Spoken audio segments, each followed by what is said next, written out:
Hello everybody, this is Gunda, Servus, Grüß Gott und Salam Alaikum. Yeah, that was a crazy week in the markets. I'm still so blown away. Seriously, I haven't done an update for our um, trading overview, stock market overview for a long time. And this is why I'm gonna do it now. It is because I'm actually not trading so much at the moment. I liquidated most of my positions and at least in the tech field. And I'm still bullish on Microsoft, which has been confirmed this week by very strong earnings. I mean, of course, they're the ones who got into the shit right now. Everybody's using. I'm using it myself. I'm enjoying it. I upgraded to premium. I'm talking about ChatGPT, OpenAI.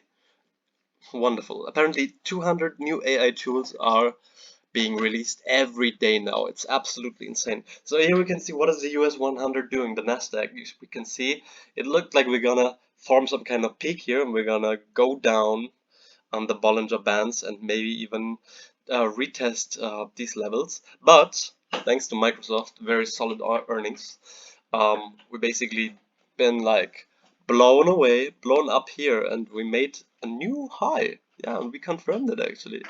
Um, with a daily close on Friday. This is interesting. But on the other hand, other competitors' tech earnings of the big four haven't been so promising so far. Apple's gonna come next week, and it's gonna be interesting. So far, you will see the reason why I'm not trading so much right now is because normally I like to see what the index is doing and follow what the index is doing in the singular values in the stocks. But at the moment, as you can see, it's big chaos. And Nasdaq is strong and keeping up. But on the other hand, it's basically due to these guys, like who basically jumped on earnings like a solid 7% on Wednesday and another 4% in the course of that. It's insane. It's really good, like really solid. But on the other hand, Google, for example, another big player in the AI game, um, has actually not been doing so well since the earnings. And here you can still see there's a kind of topping structure intact, which might be confirmed if we go down below the the 200 day moving average. So if we close below this $103, this could mean that we actually have a look again for these lows. Like at least we might test. I mean, this is pretty much the same, and in a few days, the 50-day line, or yeah, it's a 50-day line. The 50-day line is gonna cross the 100, 200-day line. But if we break down below this level, that means Google wants to test these lows again, which I can definitely understand if they do this, because yeah, everybody who hasn't been as lucky and bought into here as I did personally would like to use this opportunity again, and me myself, I would like to use this opportunity again. So that's been Google and Microsoft strong earnings this week. Google hasn't been pleased with sellers' interest, buyers' interest as much as Microsoft did. Let's have a look on Amazon. Yeah, I was thinking like, oh, all of them have been doing really well this week. I'm gonna go long on Amazon because Amazon still has a very high potential. To me, Amazon flew over its 200-day line with a gap on Wednesday, on Thursday actually, following strong Facebook earnings. Yeah, but close below, so we have to see. This is kind of like a fake breakout. Plus, this really looks like a kind of top. Amazon, yeah, I mean, this looks pretty substantially okay. 45% surprise in earnings growth, earnings per share. But I suggest the outlook hasn't been so well. Yeah.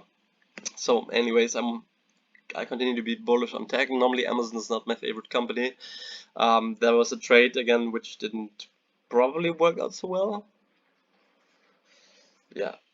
Meta, look at this. I was thinking, I'm holding Meta since around here, and for a long time I've been telling myself I need to liquidate this, like I need to get rid of this, and now look at this, like they made another, look at this, from that high, that pretentious high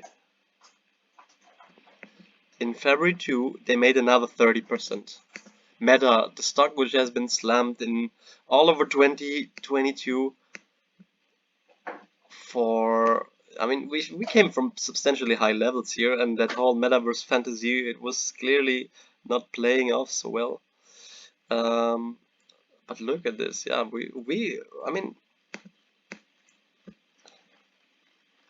to make it short, I'm pretty sure it was about 75%. Yeah, exactly. It seems to be a good number also if a quality blue chip stock like Meta is being slashed.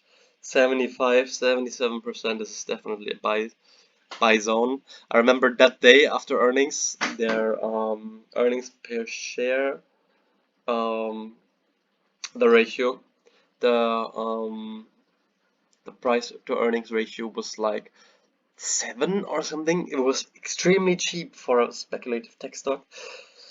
Yeah, and actually it would have been the perfect moment to buy, apparently. And I'm really, really shocked that this thing is running and running, and Google is not, even though they were supposed to do pretty much the same. And I'm personally more convinced of Google's product than Meta, because Meta is very buggy and has a lot of glitches.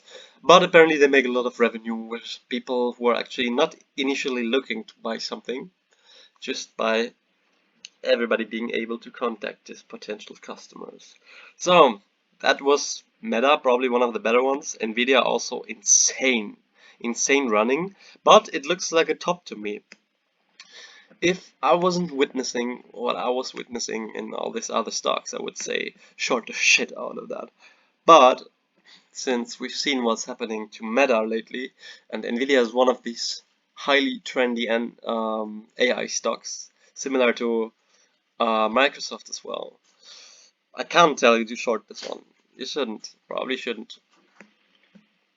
Yeah, let's see what happens. Personally, I'm very interested to see the price moving lower again, because I'm not really willing to buy anything on these prices.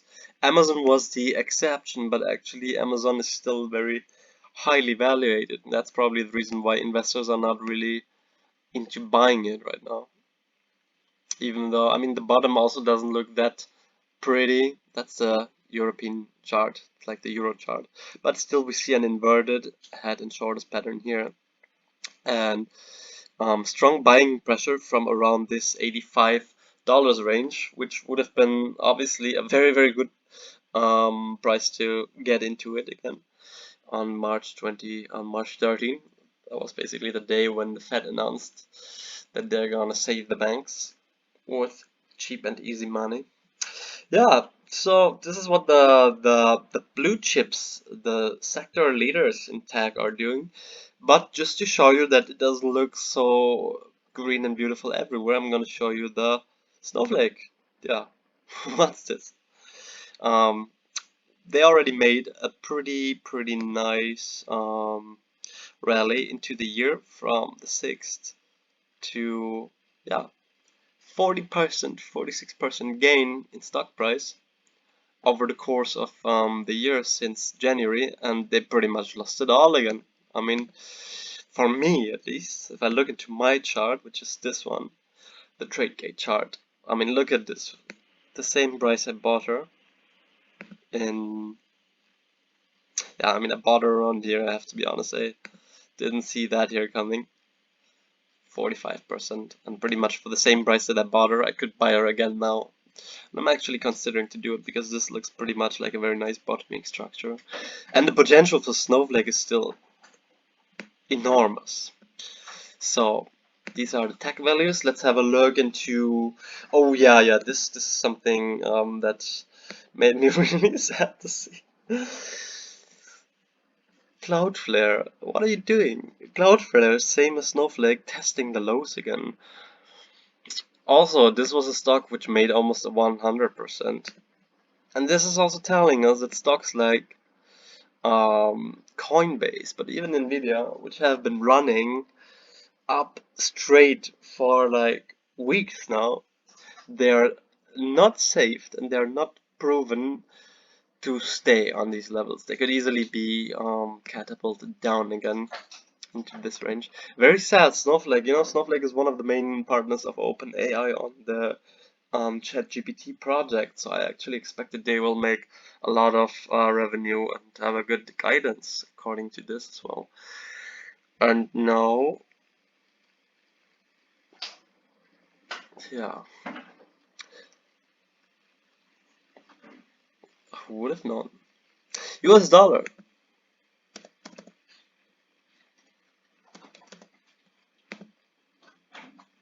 bottom. Yeah, finding its bottom on this level somehow. And it looks like it's gonna confirm it, but it hasn't yet. That's the thing. That's the thing. Yeah. I mean, it's hard to say if we're gonna come back to this parity levels of dollar and euro. I do personally see in this constellation there's enough potential for a little turnaround, but on the other hand, we must see we made a lower low in this constellation here, so it wouldn't be the asset I would like to trade in this year. Obviously, it's been the asset, one of the assets of 2022, which have been skyrocketing. Next to this one, natural gas. Also looks like it's making a very clean and slow bottoming. Something similar we've seen around here in December 21, or even before in the year 2020. Somewhere around here. Looks like a very nice accumulation. We're still above this level of 150 US dollars. Yeah. Now I wouldn't go short anymore on this level. It looks very nice. Not very nice, but it looks promising if we can hold up above VWAP and the 50 EMA. If we can, like now we got rejected, I think we might test these kind of levels again, maybe close this gap here around the 220 range, and then let's see what we're gonna do. So, is there any stock which is like really showing buy signals? Maybe this one. Let me find another one. Oh yes, Big Bear AI, one of my favorites this year, made me some money. But it looks like we're forming a head and shoulders pattern here. Very hard to give any suggestions on this kind of market. Don't know if I would rush into it. Just looking into the fundamentals and according to the fact that we are very close to the typical seasonality of May and June for stocks and markets to dip. On the other hand, markets have been incredibly fast these days. Everything becomes priced in much faster and much earlier, and maybe the typical May-June pattern is already setting now. I personally doubt it. I personally see it rather coming down again. Moment. Personally see that we might brush. Okay, I personally see us coming down. What did I do? Down in this range. Not in the Bitcoin so much, rather in other assets. Like, I mean, what Cloudflare has been doing, it's really substantial. I mean, look at this. Really, yeah. I'm definitely gonna buy it. It was my savings plan, this stock, you know. I liquidated them already before, in the beginning of April. But this really made me cautious because something like this, the earnings were great. The only thing what happened is they slashed their guidance. Yeah, and a little bit revenue miss, but it's not really dramatic. Like, the earnings were great, but their guidance wasn't really what they wanted to hear, the investors. And that filled this double top what we've shaped over the past couple of 3 months. This double top has been like confirmed over this earnings sell-off. And let's look into the daily chart. Yeah, actually you can see already there's a counter movement here. In the hourly chart it looks very positive, very bullish. You see, of course, I mean this stock, um, it's got slammed 25% in its peak, down to 21% in the end of the day. And this, even though tech is like very um, promising for the next years, definitely a buying opportunity, because quite often insiders use the panic in the market to get better prices for themselves. You can open a little position around here. As always, no financial advice, and if you have the time for this 16-minute video, I appreciate if you give me a like, thumbs up, subscribe, comments below if you liked it or not, if you have any ideas what I could change, and bye bye.